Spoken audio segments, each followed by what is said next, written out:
ಮನಸ್ಸಿನ ಚೇಷ್ಟೆಗೆ ಊಟ ಕಾರಣ ಹೇಗೆ?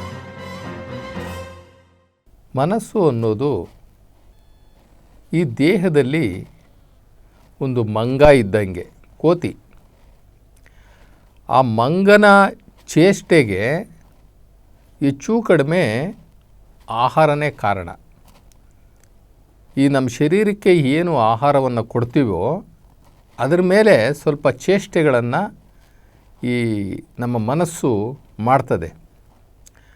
ಮನಸ್ಸಿನ ನಿಯಂತ್ರಣಕ್ಕೆ ಅಥವಾ ನಮ್ಮ ಆರೋಗ್ಯ ದೃಷ್ಟಿಯಲ್ಲಿ ಮಾನಸಿಕ ಮತ್ತು ಆರೋಗ್ಯ ಇವೆರಡೂ ನಾವು ನೋಡ್ಕೊಳ್ಬೇಕಂತಂದರೆ ಆಹಾರ ಬಹಳ ಮುಖ್ಯ. ಈಗ ನಾವು ಊರಲ್ಲೆಲ್ಲ ಸುತ್ತಕೊಂಡು ಗೂಳಿಗಳು ತಿಂತವೆ, ಎಲ್ಲರ ಹೊಲಕ್ಕೂ ಹೋಗ್ತವೆ, ಸಿಕ್ಕಿದ್ದನ್ನೆಲ್ಲ ತಿಂತವೆ. ಗೂಳಿಗಳು ಅಂತ ಬಿಡ್ತಾರೆ ಊರುಗಳಲ್ಲಿ. ಅವನ್ನ ಯಾರೂ ತಡೆಯೋಲ್ಲ, ಯಾಕೆಂದರೆ ಅದು ಗೂಳಿ ಬಿಟ್ಬಿಟ್ಟಿರ್ತಾರೆ. ಅವು ಫುಟ್ಪಾತ್ ಮೇಲೆ ತಿನ್ನಲಿ, ಆ ಊರುಗಳಲ್ಲಿ ತಿನ್ನಲಿ, ಹೊಲದಲ್ಲಿ ತಿನ್ನಲಿ, ಎಲ್ಲೇ ತಿನ್ನಲಿ, ಅದನ್ನು ಯಾರೂ ಕೇಳಲ್ಲ. ಗೂಳಿಗಳು ಅಂತ ಬಿಟ್ಬಿಡ್ತಾರೆ. ನಾವು ಹಾಗೆ ಆಗಿಬಿಟ್ಟಿದ್ದೀವಿ. ನಾವು ಒಂಥರ ಗೂಳಿಗಳಾಗ್ಬಿಟ್ಟಿದ್ದೀವಿ. ಸಿಕ್ಕಿದ್ದನ್ನೆಲ್ಲ ತಿನ್ನೋದು, ಸಿಕ್ಕಿದ ಕಡೆ ಎಲ್ಲ ತಿನ್ನೋದು. ಅದರಲ್ಲೂ ಕೆಲವು ಅಡುಗೆ ಮನೆ, ಮದುವೆ ಮನೆಗಳಲ್ಲಿ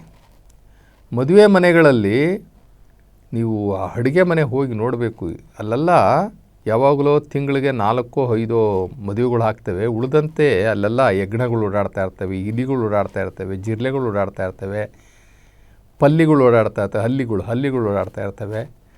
ಆ ಮದುವೆ ಬುಕ್ಕಾಗಿದ್ದು ಹಿಂದಿನ ದಿನ ಬಂದು ಒಂದು ಸ್ವಲ್ಪ ತೊಳಿತಾರೆ ಅಷ್ಟೇ. ಅವೆಲ್ಲ ಅಶುದ್ಧತೆ. ನಾವೇನಾದ್ರೂ ಮದುವೆಗಳಿಗೆ ಹೋಗಿ ಏನೋ ಒಂದು ಮುಖ ತೋರಿಸ್ಬಿಟ್ಟು ಬಂದುಬಿಟ್ರೆ ಭಾಳ ಒಳ್ಳೆಯದು. ಊಟಗಳು ಮಾಡೋಕ್ಕೆ ಹೋಗಬಾರ್ದು.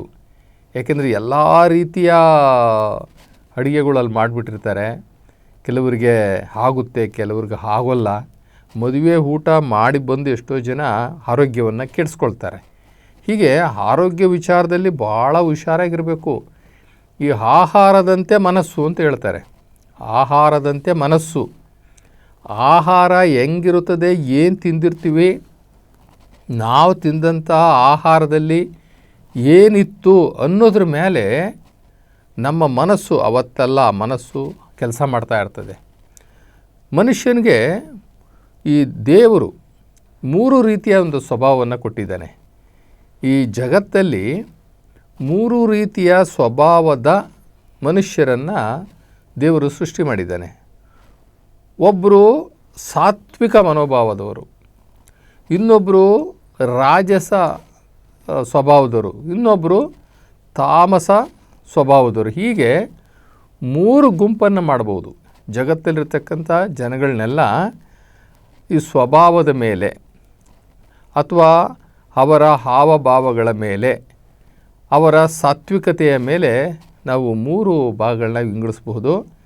ಸಾತ್ವಿಕ ವ್ಯಕ್ತಿಗಳು, ರಾಜಸ ವ್ಯಕ್ತಿಗಳು, ತಾಮಸ ವ್ಯಕ್ತಿಗಳು ಅಂತ ಹೇಳಿಬಿಟ್ಟು 3 ಭಾಗ ಮಾಡ್ಬೋದು. ಆ 3 ಭಾಗದ ಜನರಿಗೆ ಅವರು ಸಾತ್ವಿಕ ವ್ಯಕ್ತಿಗಳಾಗಿದ್ದರೆ ನಾವು ಅವರಿಗೆ ಸಾತ್ವಿಕ ಆಹಾರವನ್ನೇ ಕೊಡಬೇಕು. ಇನ್ನು ರಾಜಸ ಸ್ವಭಾವದವರಿಗೆ ನಾವೇನಾರ ರಾಜಸ ಸ್ವಭಾವದ ಆಹಾರವನ್ನೇ ಕೊಟ್ಟರೆ ಅವ್ರು ಮತ್ತಷ್ಟು ಕೂಗಾಡೋದು, ಕಿರ್ಚಾಡೋದು ಶುರು ಮಾಡ್ತಾರೆ. ಇನ್ನು ತಾಮಸ ಮನೋಭಾವದ ಜನರಿಗೆ ತಾಮಸ ಮನೋಭಾವದ ಆಹಾರಗಳನ್ನು ಕೊಟ್ಟರೆ ಅವರು ಮತ್ತಷ್ಟು ವಿಕೃತಿಯಿಂದ ಮಾತಾಡ್ತಾರೆ, ವಿಕೃತಿಯಿಂದ ನಡ್ಕೊಳ್ತಾರೆ. ಈಗ ಸಾತ್ವಿಕ ಆಹಾರ ಅಂತಂದರೆ ಯಾವುದಪ್ಪ ಅಂತಂತಂದರೆ ಶುದ್ಧವಾದಂತಹ ಸಸ್ಯಾಹಾರ. ಶುದ್ಧವಾದಂತಹ ಸಸ್ಯಾಹಾರವನ್ನು ಸಾತ್ವಿಕ ಅಂತ ಹೇಳ್ಬಿಟ್ಟು ಕರೀತಾರೆ.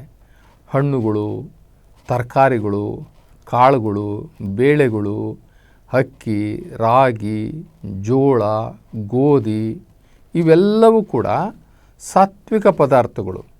ಸಾಮಾನ್ಯವಾಗಿ ಈ ಸಾತ್ವಿಕ ಪದಾರ್ಥಗಳನ್ನು ಊಟ ಮಾಡುವಂತಹ ಜನ ಯಾವಾಗಲೂ ಕೂಡ ಸೌಮ್ಯವಾಗಿರ್ತಾರೆ, ಸರಳವಾಗಿರ್ತಾರೆ, ಮುಗುಳ್ನಗೆಯಿಂದ ಇರ್ತಾರೆ, ಲವಲವಿಕೆಯಿಂದ ಇರ್ತಾರೆ.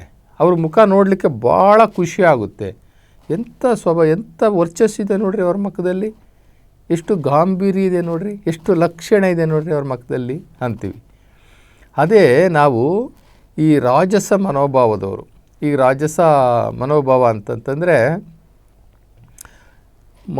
ಮದ್ಯಪಾನ ಮಾಡುವಂಥದ್ದು, ಧೂಮಪಾನ ಮಾಡುವಂಥದ್ದು, ದುಶ್ಚಟಗಳನ್ನು ಮಾಡುವಂಥದ್ದು, ಆಹಾರದಲ್ಲಿ ಮನುಷ್ಯನನ್ನು ಉದ್ರೇಕ ಮಾಡುವಂತಹ ಆಹಾರಗಳನ್ನು ತೆಗೆದುಕೊಳ್ಳುವಂಥದ್ದು. ಉದಾಹರಣೆಗೆ ಈರುಳ್ಳಿ, ಬೆಳ್ಳುಳ್ಳಿ, ನುಗ್ಗೆಕಾಯಿ, ಬದನೆಕಾಯಿ, ಈ ಥರದ್ದು ಕೆಲವು ಗುಣಗಳಿರ್ತಕ್ಕಂಥವು ಇದ್ದಾವೆ. ಇವೆಲ್ಲವನ್ನು ತಗೊಳ್ಳೋದ್ರಿಂದ ಸ್ವಲ್ಪ ರಾಜಸ ಗುಣಗಳು ಬರ್ತದೆ. ಜೊತೆಗೆ ಮಾಂಸಾಹಾರ, ಈ ಮಾಂಸಾಹಾರ ಇವೆಲ್ಲವೂ ಕೂಡ ರಾಜಸ ಗುಣಗಳನ್ನು ಕೊಡ್ತವೆ. ಅದನ್ನು ನೋಡಿ, ಈಗ ರಾಜಸ ಗುಣದ ರಾಜಸ ಸ್ವಭಾವದ ಪ್ರಾಣಿಗಳು ಅಂತಂತಂದರೆ ಮಾಂಸಾಹಾರಿ ಪ್ರಾಣಿಗಳು. ಈ ಮಾಂಸಾಹಾರಿ ಪ್ರಾಣಿಗಳಲ್ಲಿ ಎಷ್ಟು ಕ್ರೌರ್ಯ ಇರ್ತದೆ, ಕ್ರೋಧ ಇರ್ತದೆ. ಇವಾಗ ಸಾಮಾನ್ಯವಾಗಿ ಜಗತ್ತಿನಲ್ಲೆಲ್ಲ ಮಾಂಸ ತಿನ್ನುವಂತಹ ಪ್ರಾಣಿಗಳು ಜಾಸ್ತಿ ಕ್ರೌರ್ಯದಿಂದ ಇನ್ನೊಂದು ಪ್ರಾಣಿಯ ಮೇಲೆ ದಬ್ಬಾಳಿಕೆ ಮಾಡ್ತವೆ, ದೌರ್ಜನ್ಯ ಮಾಡ್ತವೆ, ಹಿಂಸೆ ಮಾಡ್ತವೆ, ಕೊಲೆ ಮಾಡ್ತವೆ. ಆದರೆ ಸಾತ್ವಿಕ ಆಹಾರದ ಪ್ರಾಣಿಗಳು ಅಂತಂತಂದರೆ ಹುಲ್ಲನ್ನು ತಿನ್ನುವಂಥದ್ದು, ಸೊಪ್ಪನ್ನು ತಿನ್ನುವಂಥದ್ದು, ಸಸ್ಯಾಹಾರವನ್ನೇ ಅವಲಂಬಿಸಿರ್ತಕ್ಕಂಥ ಪ್ರಾಣಿಗಳಿದ್ದಾವಲ್ಲ, ಅವು ಯಾರ ಮೇಲೂ ಕೂಡ ಅವು ಕ್ರೌರ್ಯವನ್ನು ಮಾಡೋದಿಲ್ಲ, ದಬ್ಬಾಳಿಕೆಯನ್ನು ಮಾಡೋದಿಲ್ಲ, ಹಿಂಸೆಯನ್ನು ಕೊಡೋದಿಲ್ಲ, ಇನ್ನೊಂದು ತೊಂದರೆನೇ ಕೊಡೋಕ್ಕೆ ಹೋಗೋದಿಲ್ಲ. ನೋಡಿ, ಈ ಸಿಂಹ ಅದು ಆನೆಗಂತ ಸುಮಾರು ಒಂದು 100 ಪಟ್ಟು ಚಿಕ್ಕ ಪ್ರಾಣಿ. ಆನೆಗೆ ನಾವು ಲೆಕ್ಕ ಹಾಕಿದಾಗ ಒಂದು 2 ಸೊಂಡಲು ಹಾಕಿದ್ರೆ ಒಂದು ಸಿಂಹ ಆಗ್ಬೋದು. ಅದು ಅಂತಹ ಒಂದು ಸಿಂಹ, ಅಂತಹ ಒಂದು ದೊಡ್ಡ ಪ್ರಾಣಿಯಾಗಿರ್ತಕ್ಕಂಥ ಆನೆಯನ್ನು ತೊಂದರೆ ಮಾಡುತ್ತೆ.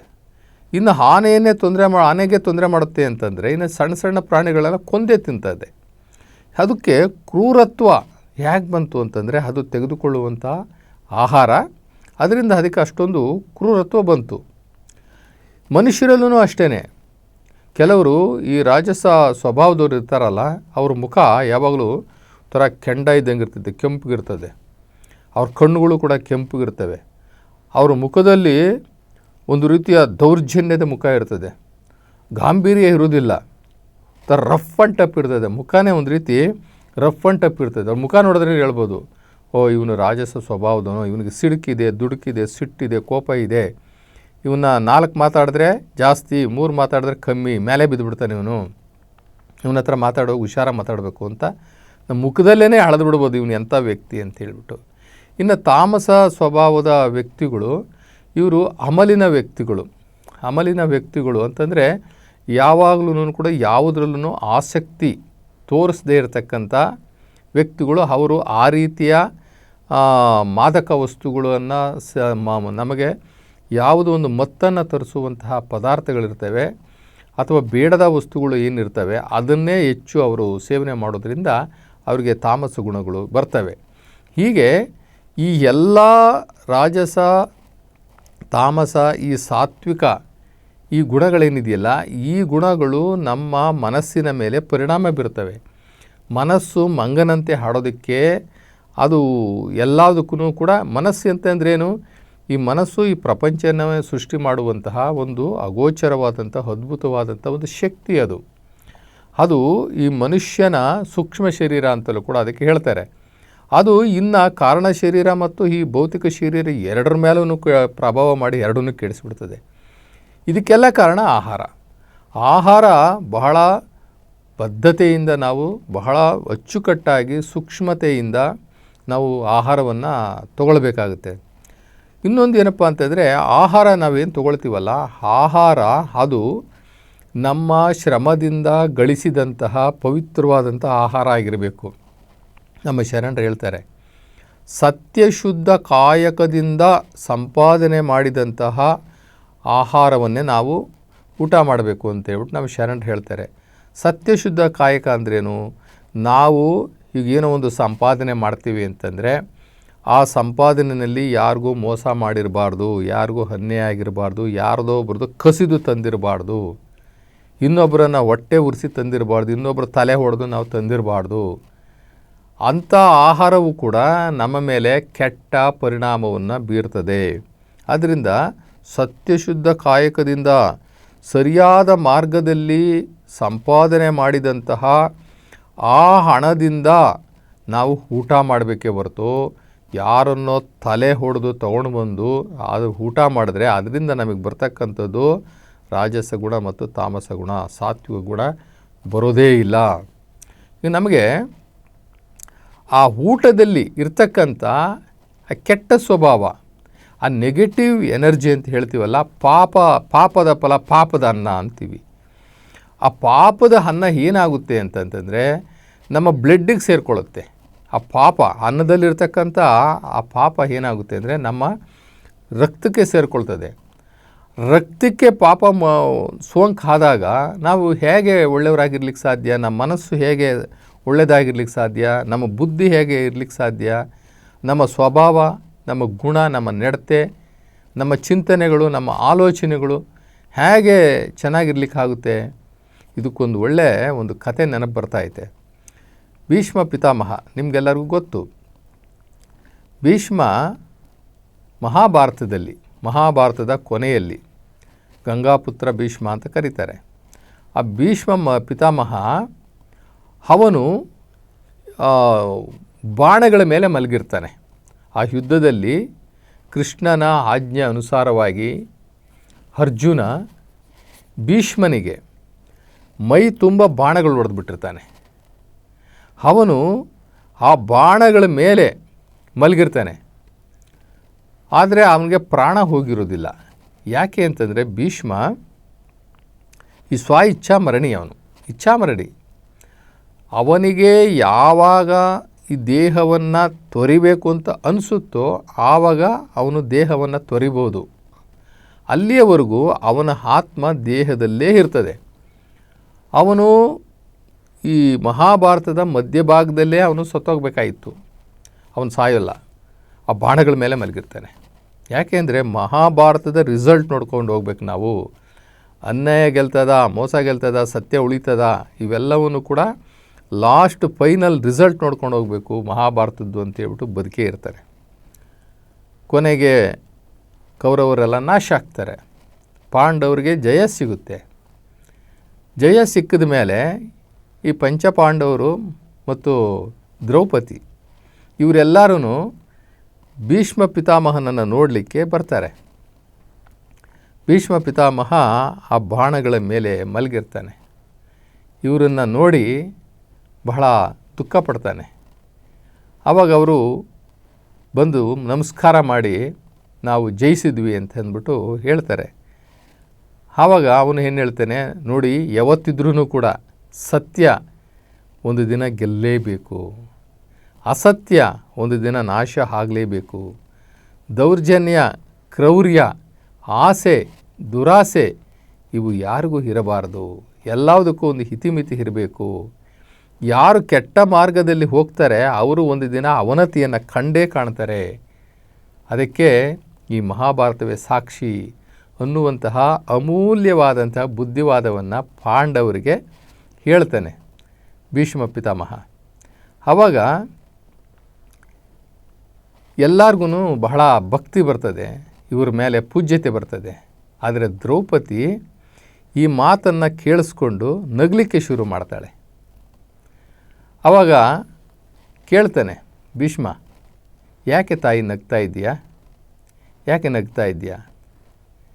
ಏನೂ ಇಲ್ಲ, ನಿಮ್ಮ ಅಮೂಲ್ಯವಾದಂತಹ ಈ ವಾಕ್ಯಗಳನ್ನು ನಿಮ್ಮ ಬಾಯಿನಲ್ಲಿ ಕೇಳಿ ನನಗೆ ಬಹಳ ಸಂತೋಷ ಆಯಿತು, ಅದರಿಂದ ನಾನು ನಗ್ತಾ ಇದ್ದೀನಿ. ಹಂಗಿದ್ರೆ ನಗುವಂಥದ್ರಲ್ಲಿ ಏನಿದೆ ಅಂತ. ಆವಾಗ ನೋಡಿ, ತಾವು ವಯಸ್ಸಿನಲ್ಲಿ ಹಿರಿಯರು, ಜ್ಞಾನದಲ್ಲಿ ವೃದ್ಧರು, ನೀವು ವಯೋವೃದ್ಧರು ಮತ್ತು ಜ್ಞಾನವೃದ್ಧರು, ಇಷ್ಟು ಚೆನ್ನಾಗಿ ನೀವು ಇವಾಗ ಬುದ್ಧಿವಾದವನ್ನು ಹೇಳ್ತಾ ಇದ್ದೀರ ನೀವು. ಆದರೆ ನೀವು ಕೌರವರಿಗೆ ಏನಾಗಿದ್ದೀರಿ? ನೀವು ತಾತ ಆಗಿದ್ದಿರಿ, ಕೌರವರಿಗೆ ತಾತನ ಸಮಾನ ಇದ್ದಿರಿ. ನೀವು ಅವರನ್ನೆಲ್ಲ ಸಾಕಿ ಸಲಹಿದಂಥವ್ರು. ಅಂದರೆ ಭೀಷ್ಮ ಅವತ್ತಿನ ದಿನಕ್ಕೆ 200 ವರ್ಷ ಬದುಕಿದ್ದ ಅಂತ ಹೇಳ್ಬಿಟ್ಟು ಹೇಳ್ತಾರೆ. 200 ವರ್ಷ ಬದುಕಿದ್ದ ಅಂತ. ಆವಾಗ ಇವರು 200 ವರ್ಷ ಬದುಕಿರುವಾಗ ಈ ಕೌರವರು ಎಲ್ಲರೂ ಹುಟ್ಟಿ ಬೆಳೆದಿದ್ದು, ಅವನ ಮುಂದೆ ಹುಟ್ಟಿ ಬೆಳೆದಿದ್ದು ಎಲ್ಲ ಗೊತ್ತು. ಅವ್ರಿಗೆಲ್ಲರಿಗೂ ತಾತ ಆಗಿದ್ದ. ನೀವು ಕೌರವರಿಗೆ ತಾತ ಆಗಿದ್ರಿ, ನೀವು ಕೌರವರಿಗೆಲ್ಲ ಬುದ್ಧಿ ಹೇಳ್ಬೋದಾಯಿತು. ದುರ್ಯೋಧನ, ದುಶ್ಯಾಸನ ಇವ್ರಿಗೆಲ್ಲರಿಗೂ ಬುದ್ಧಿ ಹೇಳ್ಬೋದಾಗಿತ್ತು. ನೀವು ಯಾರಿಗೂ ಬುದ್ಧಿ ಹೇಳಲೇ ಇಲ್ಲ. ನೀವು ಈಗ ಹೇಳ್ತಾ ಇದ್ದೀರಾ ಈ ಬುದ್ಧಿ ಮಾತುಗಳು, ಇಷ್ಟೇ ಯಾಕೆ ನಿಮ್ಮ ಬಾಯಿನಲ್ಲಿ ಬರಲಿಲ್ಲ ಅಂತ ಕೇಳ್ತಾಳೆ. ಕೇಳ್ಬಿಟ್ಟು ಹೇಳ್ತಾಳೆ, ಅರಗಿನ ಮನೆಯಲ್ಲಿ ನಮ್ಮನ್ನು ಕೂಡಾಕಿ ಬೆಂಕಿ ಇಟ್ಟರು, ಪಾಂಡವರು ಸತ್ತೋಗ್ಲಿ ಅಂದ್ಬಿಟ್ಟು ಅರಗಿನ ಮನೆಯಲ್ಲಿ ನಮ್ಮನ್ನು ಕೂಡಾಕಿ ಬೆಂಕಿ ಇಟ್ಟರು. ಅದು ನಿನಗೆ ಗೊತ್ತಿತ್ತು. ಆವಾಗ ಈ ಬುದ್ಧಿವಾದ ಎಲ್ಲೋಗಿತ್ತು? ದುಶ್ಯಾಸನ ನನ್ನ ಸೀರೆಯನ್ನು ಸೆಳೆಯುವಾಗ ನೀನು ಅಲ್ಲೇ ಇದ್ದೆ. ಆವಾಗ ಯಾಕೆ ಅವ್ರಿಗೆ ಬುದ್ಧಿ ಹೇಳಲಿಲ್ಲ? ನಾವೆಲ್ಲ ಅರಣ್ಯಕ್ಕೆ ವನವಾಸ ಹೋಗುವಂತಹ ಸಂದರ್ಭ ಬಂತು, ಅದನ್ನು ನೀನು ಪರಿಹಾರ ಮಾಡ್ಬೋದಾಗಿತ್ತು. ಆವಾಗ ನಿನಗೆ ಯಾಕೆ ಈ ಬುದ್ಧಿ ಬರಲಿಲ್ಲ? ನಾವು ವನವಾಸದಿಂದ ವಾಪಸ್ ಬಂದು 5 ಗ್ರಾಮಗಳನ್ನು ಕೊಡ್ರಿ ಸಾಕು, ನಮಗೆ ನಾವು ಬದುಕೊಂತೀವಿ, ಎಲ್ಲೋ ಒಂದು ಕಡೆ ಇರ್ತೀವಿ ಅಂತ ಕೇಳಿದ್ವಿ. ಆದರೆ 5 ರಾಜ್ಯ ಅಲ್ಲ, ಒಂದು ಸೂಜಿ ಮನೆಯ ಅಷ್ಟು ಜಾಗವನ್ನು ಕೊಡಲ್ಲ ಅಂತೇಳ್ಬಿಟ್ಟು ನಮಗೆ ದುರ್ಯೋಧನ ದುಶ್ಯಾಸನ ಹೇಳಿದ್ರು. ಅವಾಗ ಯಾಕೆ ನೀವು ಅವ್ರಿಗೆ ಬುದ್ಧಿ ಹೇಳಲಿಲ್ಲ? ಈಗ ನಿಮಗೆ ಎಲ್ಲಿಲ್ಲದ ಬುದ್ಧಿ ಬಂದಿರೋದನ್ನು ನೋಡಿ ನಮಗೆ ಭಾಳ ಆಶ್ಚರ್ಯ ಆಗ್ತಾಯಿದೆ. ಆದರೆ ನಿಮ್ಮ ಬಾಯಿನಲ್ಲಿ ಇಂತಹ ಒಂದು ಅದ್ಭುತವಾದಂತಹ ವಾಕ್ಯಗಳನ್ನು ಕೇಳಿ ಅಷ್ಟೇ ಸಂತೋಷವಾಗಿದೆ. ನನ್ನ ಮಾತಿಂದ ನಿಮಗೇನಾದರೂ ನೋವಾಗಿದೆ ದಯವಿಟ್ಟು ಕ್ಷಮಿಸಿ ಅಂತ ಹೇಳ್ಬಿಟ್ಟು ಕೈ ಮುಗಿದು ಪಾಂಚಾಲಿ ಕೇಳ್ಕೊಳ್ತಾಳೆ. ಆವಾಗ ಆ ಭೀಷ್ಮ ಪಿತಾಮಹ ಹೇಳ್ತಾನೆ, ನೋಡಮ್ಮ, ಮಗಳೇ ನೋಡು, ನಾನು ದುರ್ಯೋಧನ ದುಶ್ಯಾಸನನ ಮನೆಯಲ್ಲಿ ಊಟ ಮಾಡ್ತಾಯಿದ್ದೆ, ಅವರ ಹಂಗಿನಲ್ಲಿದ್ದೆ, ಅವರ ಆಶ್ರಯದಲ್ಲಿದ್ದೆ.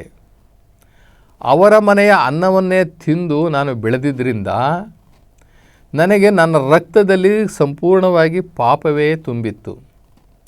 ಆ ಪಾಪವೇ ತುಂಬಿದ್ದರಿಂದ ನನಗೆ ಮನಸ್ಸು ಮಲಿನವಾಗಿತ್ತು, ಬುದ್ಧಿ ಮಂದವಾಗಿತ್ತು. ನನಗೆ ಈ ಧರ್ಮ ಅಂತಕ್ಕಂಥದ್ದೇ ಮರೆತು ಹೋಗಿತ್ತು ತಾಯಿ. ಇವಾಗ ಈ ಬಾಣಗಳ ಮೇಲೆ ಮಲಗಿ ನಾನು ಇರುವಂತಹ ಸಂದರ್ಭದಲ್ಲಿ ನನ್ನ ಶರೀರದಲ್ಲಿರ್ತಕ್ಕಂಥ ಎಲ್ಲ ರಕ್ತ ಆಚೆ ಹೊರಟೋಗಿದೆ. ಈಗ ಕೆಟ್ಟ ರಕ್ತ, ಪಾಪದ ರಕ್ತ ಎಲ್ಲ ಆಚೆ ಹೋಗಿ ಈಗ ನಾನು ಶುದ್ಧ ರಕ್ತ ಉಳ್ಳವನಾಗಿದ್ದೇನೆ, ಶುದ್ಧಾತ್ಮನಾಗಿದ್ದೇನೆ.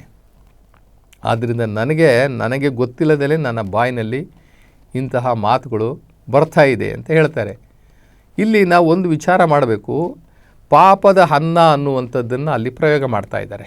ಪಾಪದ ಅನ್ನ ಅಂದರೆ ನಾವು ಊಟ ಮಾಡುವಂತಹ ಒಂದು ಹಿಡಿ ಅನ್ನದಲ್ಲಿ, ಅಂದರೆ ನಾವು ಸೇವನೆ ಮಾಡುವಂತಹ ಅನ್ನದಲ್ಲಿ ಯಾವುದೇ ಪಾಪ ಇರಬಾರದು. ಅದು ಲಂಚದ ದುಡ್ಡು ಆಗಿರಬಾರ್ದು, ದುಡ್ಡಲ್ಲಿ ತಂದಂತಹ ಅಕ್ಕಿ ಆಗಿರಬಾರ್ದು, ಮೋಸದಿಂದ ಸಂಪಾದನೆ ಮಾಡಿದಂತಹ ಆಹಾರ ಆಗಿರಬಾರ್ದು, ಇನ್ನು ಯಾವುದೋ ವಾಮ ಮಾರ್ಗದಲ್ಲಿ ಸಂಪಾದಿಸಿದಂತಹ ಆಹಾರ ಆಗಿರಬಾರ್ದು. ಹಾಗಿದ್ರೆ ಅದು ಪಾಪದ ಅನ್ನ ಆಗುತ್ತೆ. ಅದರಲ್ಲಿ ನಮ್ಮ ಬೆವರಿನ ಹನಿ ಇರೋದಿಲ್ಲ, ನಮ್ಮ ಶ್ರಮ ಇರೋದಿಲ್ಲ. ಅದರಿಂದ ಇಲ್ಲಿ ಭೀಷ್ಮ ಪಿತಾಮಹ ಹೇಳ್ತಾ ಇರ್ತಕ್ಕಂಥ ಮಾತೇನಿದೆಯಲ್ಲ, ಇದು ನಾವು ಗಮನಿಸಬೇಕು. ಪಾಪದ ಅನ್ನವನ್ನು ನಾನು ಊಟ ಮಾಡಿದ್ದೆ, ದುರ್ಯೋಧನನ ಹಂಗಿನಲ್ಲಿದ್ದೆ, ದುರ್ಯೋಧನನ ಮನೆಯ ಅನ್ನವನ್ನು ಉಂಡು ನನ್ನ ಆ ಪಾಪದ ಅನ್ನ ನನ್ನ ರಕ್ತದಲ್ಲಿ ಸೇರಿತ್ತು ಅನ್ನುವಂತಹ ಮಾತನ್ನು ಹೇಳ್ತಾರೆ. ಆಮೇಲೆ ಅಡುಗೆ ಮಾಡೋದೂ ಅಷ್ಟೇ. ಅಡುಗೆ ಮಾಡುವವರು ಸಾತ್ವಿಕ ವ್ಯಕ್ತಿಗಳಾಗಿರಬೇಕು, ಸಾತ್ವಿಕ ಮನೋಭಾವದರಾಗಿರಬೇಕು. ನಮಗೆ ಸಾತ್ವಿಕ ಮನೋಭಾವದವರಲ್ಲದವರು ಅಡುಗೆ ಮಾಡಿ ಕೊಟ್ಟರೆ ಅಲ್ಲೂ ಕೂಡ ಆ ಒಂದು ನೆಗೆಟಿವ್ ಎನರ್ಜಿ, ಅವರ ಮನಸ್ಸಿನಲ್ಲಿ ಏನಿರ್ತದೆ ನೆಗೆಟಿವ್ ಎನರ್ಜಿ, ಅದು ಆಹಾರದಲ್ಲಿ ಸೇರ್ತದೆ. ಒಬ್ಬ ಸಾಧು ಇದ್ದ. ಆ ಸಾಧು ಊರೂರ ಮೇಲೆ ಭಿಕ್ಷೆ ಮಾಡಿಕೊಂಡು ಊಟ ಮಾಡಿಕೊಂಡು ತನ್ನ ಸಾಧನೆಯನ್ನು ಮಾಡಿಕೊಂಡು ತಪಸ್ಸನ್ನು ಮಾಡ್ಕೊಂಡು ಹೋಗ್ತಾ ಇದ್ದ. ಒಂದು ದಿನ ಒಂದು ಊರಿಗೆ ಹೋದ. ಆ ಊರಿಗೆ ಹೋದಾಗ ಒಬ್ಬ ದೊಡ್ಡ ಸಾಹುಕಾರ, ನೋಡು ಸಾಧು ಒಬ್ಬ ಎಷ್ಟೇ ಆಗಲಿ ಶಿವನ ಸಾಧನೆಯಲ್ಲಿರ್ತಕ್ಕಂಥವ್ರು ಅವ್ರಿಗೊಂದು ಇದನ್ನು ನಮ್ಮ ಮನೆಯಲ್ಲಿ ಕರೆಸಿ ಅವರಿಗೆ ಒಂದು ಪೂಜೆ ಪ್ರಸಾದದ ವ್ಯವಸ್ಥೆ ಮಾಡಿಸಿದ್ರೆ ನಮ್ಗೆ ಒಳ್ಳೆಯದಾಗುತ್ತೆ ಅಂಥೇಳಿ ಆ ಸಾಹುಕಾರ ಏನು ಮಾಡ್ದ, ಅವರನ್ನು ಮನೆಗೆ ಕರೆಸ್ಕೊಂಡು ಅವರಿಗೆ ಎಲ್ಲ ಉಪಚಾರಗಳನ್ನು ಮಾಡ್ದ. ಪೂಜೆಗೆ ರೆಡಿ ಮಾಡಿಕೊಟ್ಟ.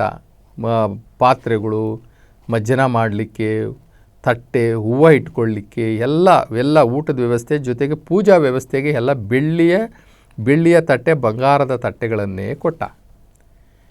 ಈ ಸಾಧು ಪೂಜೆಯನ್ನು ಮಾಡಿಕೊಂಡ ಅತ್ಯಂತ ಸಾಧು ಅತ್ಯಂತ ಶಿವ ಪಥದಲ್ಲಿ ನಡೆದಂತಹ ಅತ್ಯಂತ ದೊಡ್ಡ ಸಾಧಕ. ಅಂತಹ ಸಾಧು ಪೂಜೆ ಪ್ರಸಾದವನ್ನು ಮುಗಿಸಿ ಊಟ ಎಲ್ಲ ಆದಮೇಲೆ ಅವರ ಅನುಯಾಯಿಗಳ ಜೊತೆಯಲ್ಲಿ ಆ ಪೂಜಾ ಪರಿಕರಗಳನ್ನು ಲಾಸ್ಟಲ್ಲಿ ಎತ್ತಿಟ್ಕೊಳ್ತಾರಲ್ಲ, ಒಂದು ಗಂಟು ಕಟ್ಕೊಳ್ಳುವಾಗ ಒಂದು ಬೆಳ್ಳಿಯ ಬಟ್ಲು ಅವನ ಕಣ್ಣಿಗೆ ಬಿತ್ತು. ಅವನು ಅಂದ್ಕೊಂಡ, ಈ ಬೆಳ್ಳಿ ಬಟ್ಲು ತುಂಬ ಚೆನ್ನಾಗಿದೆ, ನನಗೆ ಪೂಜೆ ಮಾಡಲಿಕ್ಕೆ ಅರಿಶಿನ ಕುಂಕುಮ ಇಟ್ಕೊಳ್ಳಿಕ್ಕೆ ಅಥವಾ ವಿಭೂತಿ ಇಟ್ಕೊಳ್ಳಿಕ್ಕೆ, ಹೂವು ಇಟ್ಕೊಳ್ಳಿಕ್ಕೆ ಪ್ರತಿಯೊಂದಕ್ಕೂ ಇದೊಂದು ಬಟ್ಲು ಅವಶ್ಯಕತೆ ಇತ್ತು, ಇದೊಂದು ತೊಗೊಂಡ್ಬಿಡೋಣ ಅಂತ ಹೇಳಿಬಿಟ್ಟು ಆ ಬೆಳ್ಳಿಯ ಬಟ್ಟಲನ್ನು ಇವ್ರ ಸಾಮಾನೊಳಗಡೆ ಇಟ್ಕೊಂಬಿಟ್ಟ. ಅವನು ಸಾಹುಕಾರನ್ನ ಕೇಳಿದರೆ ಹಾಗೆ ಕೊಟ್ಬಿಡ್ತಿದ್ದ. ಈತನಿಗೆ ಏನಾಯಿತು, ಸಾಹುಕಾರನ ಕೇಳೋದೇನು ಬಿಡು, ಅದು ಏನು ಲೆಕ್ಕ ಆತನಿಗೆ, ಒಂದು ಬಟ್ಲು ಯಾವ ಲೆಕ್ಕ ಅಷ್ಟು ದೊಡ್ಡ ಸಾಹುಕಾರ ಅಂತ ಎತ್ತಿಟ್ಕೊಂಡ್ಬಿಟ್ಟ ಹೊರಟುಬಿಟ್ಟ. ಹೋಗೋ ದಾರಿನಲ್ಲಿ ಅನ್ನಿಸ್ತು ಅವನಿಗೆ, ಮನಸ್ಸಾಕ್ಷಿ ಇಷ್ಟ ಆಗಲಿಲ್ಲ. ಮನಸ್ಸಾಕ್ಷಿ ಹೇಳ್ತಾ ಇದೆ, ನೀನು ತಪ್ಪು ಮಾಡಿದೆ, ನೀನು ಎಂಥ ದೊಡ್ಡ ಸಾಧಕ, ನೀನೊಬ್ಬ ಋಷಿ ಮಹರ್ಷಿ, ನೀನು ಎಂಥ ತಪ್ಪು ಮಾಡಿದೀಯ ನೀನು ಅಂತ ಅನ್ನಿಸ್ತು. ಅವನಿಗೆ ಆತ್ಮ ಬಿಡಲಿಲ್ಲ. ಆವಾಗ ಅವನೇನು ಮಾಡ್ದ, ವಾಪಸ್ ಬಂದ್ಬಿಟ್ಟು ನನಗೆ ಯಾಕೆ ಹಿಂಗಾಯಿತು, ಯಾಕಿಂತ ಕೆಟ್ಟ ಬುದ್ಧಿ ಬಂತು, ಯಾಕೆ ಹಿಂಗಾಯಿತು ಅಂತ ಯೋಚನೆ ಮಾಡೋಕ್ಕೆ ಶುರು ಮಾಡ್ದ. ನಾನು ಇವತ್ತು ಎಲ್ಲಿ ಊಟ ಮಾಡಿದೆ, ನಾನು ಸಾಹುಕಾರನ ಮನೇಲಿ ಊಟ ಮಾಡಿದೆ, ಹಾಗಾದರೆ ನನಗೆ ಊಟದಲ್ಲಿ ಏನೋ ವ್ಯತ್ಯಾಸ ಆಗಿದೆ ಅಂತ ಹೇಳ್ದ. ಸಾಹುಕಾರನ ಕಳಿಸ್ದ. ಈ ಅಡುಗೆ ಮಾಡಿದವ್ರು ಯಾರು ಅಂತಂದು, ಆ ಅಡುಗೆ ಮಾಡಿದವರು ಆ ಬಾಣಸಿಗರನ್ನ ಕರೆಸ್ದ. ಅದರಲ್ಲಿ ಅಡುಗೆ ಮಾಡಿದಂಥವನು ಮುಖ್ಯಸ್ಥ ಇದ್ದಾನಲ್ಲ, ಅವನು ಕಳ್ತನ ಮಾಡೋನು ಅಂದರೆ ಹೆಂಗೆ ಅಂದರೆ, ಎಲ್ಲೆಲ್ಲಿ ಯಾವ ಊರಲ್ಲಿ ಎಲ್ಲೆಲ್ಲಿ ಅವನು ಅಡುಗೆಗಳು ಮಾಡ್ತಾನೋ ಅಲ್ಲಿಂದ ಏನಾರೋ ಒಂದು ವಸ್ತು ಕದ್ಕೊಂಡು ಹೋಗೋದು.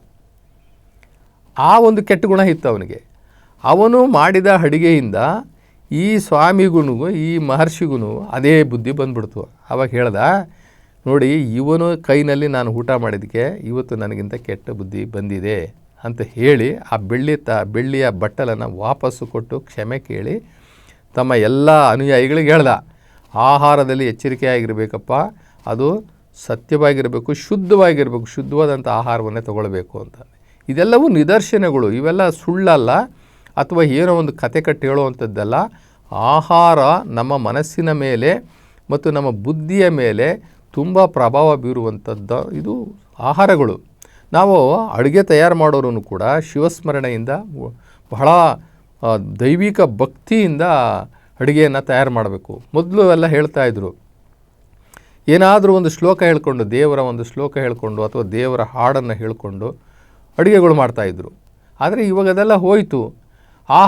ಒಂದು ವೇಳೆ ನಾವು ಎಲ್ಲ ಹೋಗಿರ್ತೀವಿ, ಅನಿರೀಕ್ಷಿತವಾಗಿ ನಾವು ಊಟ ಮಾಡಬೇಕು ಅಂತ ಸಂದರ್ಭದಲ್ಲಿ ನಾವು ಆಹಾರವನ್ನು ಕೂಡ ಶುದ್ಧಿಪಡಿಸ್ಕೊಂಡು ನಾವು ಊಟ ಮಾಡ್ಬೋದು. ಅಂದರೆ ಆಹಾರವನ್ನು ಶುದ್ಧೀಕರಿಸುವಂತಹ ದೈವಿಕ ಶಕ್ತಿ ಅಥವಾ ಒಂದು ಕ್ರಿಯೆ ನಮಗೆ ಗೊತ್ತಿದ್ದು ನಾವು ಆಹಾರವನ್ನು ನೋಡುತ್ತಾ ಕೆಲವು ಮಂತ್ರಗಳನ್ನು ಪಠನ ಮಾಡಿ ಆ ದೇವರಿಗೆ ಹಾಗೆ ಅರ್ಪಿಸಿ ಅದು ದೇವರ ಪ್ರಸಾದ ಅಂತ ಹೇಳಿ ಅದನ್ನು ಪ್ರಸಾದೀಕರಿಸಿ ನಾವು ಊಟ ಮಾಡಿದ್ರೆ ಅದರಲ್ಲಿರ್ತಕ್ಕಂಥ ನೆಗೆಟಿವ್ ಎನರ್ಜಿ ಹೋಗ್ಬಿಡ್ತದೆ.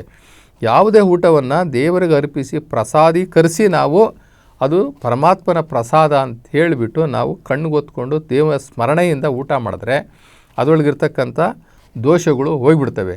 ಅಡುಗೆ ಮಾಡುವವರ ಮನಸ್ಸು ಭಾಳ ಮುಖ್ಯ. ಅದಕ್ಕೆ ನಮ್ಮ ಶರಣರು ಹೇಳ್ತಾರೆ, ಪ್ರತಿ ಕ್ಷಣದಲ್ಲೂ ಕೂಡ ಊಟ ಮಾಡುವಾಗ ನೀನು ಆ ಪರಮಾತ್ಮ ನಿರಾಕಾರ ಶಿವನನ್ನು ಸ್ಮರಣೆ ಮಾಡದೆ ಊಟ ಮಾಡಬೇಡ ಅಂತ ಹೇಳ್ತಾರೆ. ಮೌನದಲ್ಲುಂಬುದು ಆಚಾರವಲ್ಲ, ಲಿಂಗಾರ್ಪಿತ ಮಾಡಿದ ಬಳಿಕ ತುತ್ತಿಗೊಮ್ಮೆ ಶಿವ ಶರಣು ಎನ್ನುತ್ತಿರಬೇಕು. ಕೂಡಲ ಸಂಗನ ನೆನೆಯುತ್ತಲುಂಡೊಡೆ ಕರ್ಣವೃತ್ತಿಗಳಡಗುವವು. ಅಂದರೆ ಊಟ ಮಾಡುವಾಗ ನಾವು ಮೌನದಲ್ಲಿ ಊಟ ಮಾಡೋದಲ್ಲ, ಪ್ರತಿಯೊಂದು ತುತ್ತಿಗೂ ಕೂಡ ಶಿವ ಶರಣು ಅಂತಲೇ ನಾವು ಪ್ರತಿಯೊಂದು ತುತ್ತಿಗೂ ಅವನ ಸ್ಮರಣೆ ಮಾಡ್ಕೊಂಡು ನಾವು ಊಟ ಮಾಡಬೇಕು. ಆ ಶಿವನನ್ನು ಸ್ಮರಣೆ ಮಾಡ್ತಾ ಉಂಡರೆ ಆ ಒಂದು ಆಹಾರದಲ್ಲಿ ಏನು ವಿಕಾರ ಮನೋಭಾವಗಳನ್ನು ಉಂಟು ಮಾಡುವಂಥದ್ದು ಏನಾದ್ರೂ ನಮಗೆ ರಾಜಸ ಗುಣಗಳಿದ್ದರೆ ಆ ಗುಣಗಳೆಲ್ಲವೂ ಅಡಗ್ತವೆ. ಅವು ನಮಗೆ ಯಾವುದೇ ರೀತಿಯ ನಮ್ಮ ಮೇಲೆ ಪ್ರಭಾವವನ್ನು ಬೀರುವುದಿಲ್ಲ. ಆಹಾರವು ಬಹಳ ಸಾತ್ವಿಕ ಆಹಾರ ಆಗುತ್ತೆ ಅಂತ ಹೇಳ್ತಾರೆ.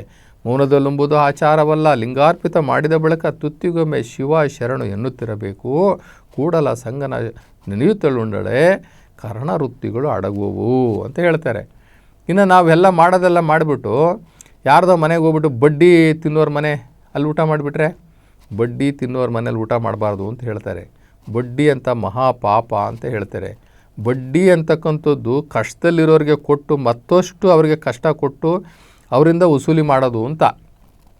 ಹಾಗಾದ್ರೆ ಬಡ್ಡಿ ಕೊಡಬಾರ್ದಾ, ಸುಮ್ಮನೆ ಕೊಟ್ಬಿಡೋಕ್ಕಾಗುತ್ತಾ ಅಂತಂದರೆ ನಮ್ಮ ಧರ್ಮಶಾಸ್ತ್ರಗಳು ಏನು ಹೇಳ್ತೇವೆ ಅಂತಂದರೆ, ಕಷ್ಟದಲ್ಲಿರೋನು ತಾನೇ ನಿನ್ನ ಹತ್ರ ಬರ್ತಾನೆ, ನಿನ್ನ ಹತ್ರ ಇದೆ ಅಂತ ಬರ್ತಾನೆ.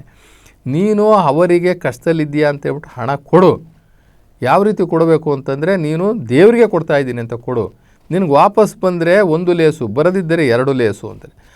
ನೀನು ಕೊಟ್ಟಂಥ ಹಣ ಅದು ನಿನ್ನ ಅಕೌಂಟ್ಗೆ ಬರ್ತದೆ, ನೀನೇ ಕೊಟ್ಕೊಂಡಂಗೆ. ನೀನು ಅವರಿಗೆ ಏನು ಉಪಕಾರ ಮಾಡಿದೆಯೋ ಆ ಉಪಕಾರ ನೀನೇ ಉಪಕಾರ ಮಾಡ್ಕೊಂಡಂಗೆ ಅಂತ ಹೇಳ್ಬಿಟ್ಟು ಧರ್ಮಶಾಸ್ತ್ರಗಳು ಹೇಳ್ತವೆ. ಸೊ ಅದೊಂದು ನಾವು ಮೈಂಡಲ್ಲಿ ಇಟ್ಕೊಂಡಿರಬೇಕು. ಬಡ್ಡಿ ಹಣ ತಿನ್ನೋರ ಮನೆಯಲ್ಲಿ ಅಥವಾ ಬಡ್ಡಿ ವ್ಯವಹಾರ ಮಾಡೋರ ಮನೆಯಲ್ಲಿ ನಾವು ಊಟ ಮಾಡಬಾರ್ದು ಅಂತ ಹೇಳ್ಬಿಟ್ಟು ಧರ್ಮಶಾಸ್ತ್ರಗಳು ಹೇಳ್ತವೆ. ಇನ್ನು ಈ ತಾಮಸ ಈ ರಾಜಸ ಪದಾರ್ಥಗಳನ್ನು ನಾವು ನೋಡ್ಕೊಂಡು ಊಟ ಮಾಡಬೇಕು. ಸಾತ್ವಿಕ ಆಹಾರಗಳನ್ನು ಮಾತ್ರ ನಾವು ತಗೊಳ್ಬೇಕು. ಊಟದಲ್ಲಿ ಆರೋಗ್ಯ ವ್ಯತ್ಯಾಸ ಆಯಿತು ಅಂತಂದರೆ ನಾವು ಅಂದ್ಕೊಳ್ಬೇಕು, ನಾವು ನೆನ್ನೆ ಮಾಡಿದ ಊಟ ಅಥವಾ ಇವಾಗ ಮಾಡಿದ ಊಟದಲ್ಲಿ ಏನೋ ವ್ಯತ್ಯಾಸ ಐತೆ ಅಂತ ಹೇಳ್ತಾರೆ. ಊಟ ಬಲ್ಲವನಿಗೆ ರೋಗ ಇಲ್ಲ ಅಂತ ಹೇಳ್ತಾರಲ್ಲ, ಇದೇ ಕಾರಣ. ಊಟ ಬಲ್ಲವನಿಗೆ ರೋಗ ಇಲ್ಲ, ಮಾತು ಬಲ್ಲವನಿಗೆ ಜಗಳ ಇಲ್ಲ ಅಂತ ಹೇಳ್ತಾರೆ. ಊಟದಲ್ಲಿ ಬಹಳ ನಾವು ಪ್ರವೀಣರಾಗಿರಬೇಕು. ಹೋಗಿರ್ತೀವಿ, ಅಲ್ಲಿ ನಮಗೆ ಊಟ ಮಾಡೋದು ಇದು ವ್ಯವಸ್ಥೆ ಸರಿ ಇಲ್ಲ ಅಂತ ಅನ್ನಿಸ್ತು ಅಂತ ಇಟ್ಕೊಳ್ಳಿ. ಮುಲಾಜಿಲ್ಲದೆ ಏನೋ ಒಂದು ಕಾರಣ ಹೇಳಿ ಅಲ್ಲಿಂದ ತಪ್ಪಿಸ್ಕೊಳ್ಳೋಂಥ ಪ್ರಯತ್ನ ಪಡಬೇಕು. ನಾವು ಊಟ ಮಾಡಿ ನರಳೋದಕ್ಕಿಂತ ಊಟದಕ್ಕೆ ಮುಂಚೆನೇ ತಪ್ಪಿಸ್ಕೊಳ್ಳುವಂಥ ವಿಧಾನವನ್ನು ಕಂಡುಹಿಡ್ಕೊಂಡು ತಪ್ಪಿಸ್ಕೊಳ್ಳೋದು ಒಳ್ಳೆಯದು. ಒಟ್ಟಾರೆ ಊಟಕ್ಕೂ ಅಂತ ಮುಖ್ಯವಾಗಿ ನಮ್ಮ ಮನಸ್ಸು ಚೆನ್ನಾಗಿರಬೇಕು, ನಮ್ಮ ಆರೋಗ್ಯ ಚೆನ್ನಾಗಿರಬೇಕು. ನಮ್ಮ ಆರೋಗ್ಯ ಮತ್ತು ನಮ್ಮ ಮನಸ್ಸು ಚೆನ್ನಾಗಿತ್ತು ಅಂತಂತಂದರೆ ನಾವು ಚೆನ್ನಾಗಿರ್ತೀವಿ. ನಾವು ಚೆನ್ನಾಗಿದ್ದೀವಿ ಅಂತಂತಂದರೆ ಅದಕ್ಕೂ ಅಂತ ದೊಡ್ಡ ಸಂಪತ್ತು ಯಾವುದೂ ಇಲ್ಲ.